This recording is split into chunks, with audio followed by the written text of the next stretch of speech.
రాను రాను దొంగల జాతి పైకి ఎదగాలి. ఇలువగల వస్తువులో పెద్ద మొత్తంలో పైసలో లూటి చేయాలి.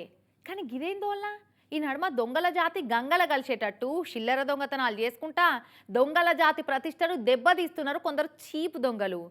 మొన్నటికి మొన్న హైదరాబాద్లో చెప్పుల దొంగల గుట్టు బయటపడ్డదా.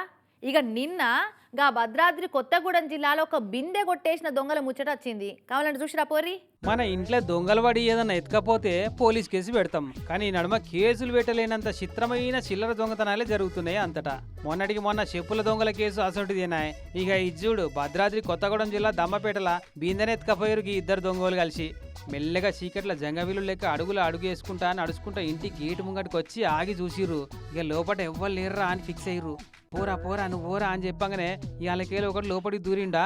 ఇక 10 సెకండ్లలో ఏం ఎత్తుకొచ్చిండో చూడు వాడు లోపలికి వెళ్ళి.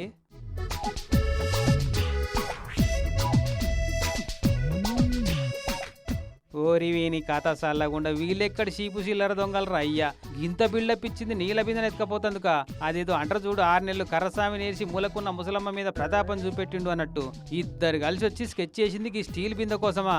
అగో బిందెల నీళ్లు కూడా దూరం పోయినాక ఉల్కబోసి పట్టుకపోతుండు. మంచోడే ఉన్నట్టుండు.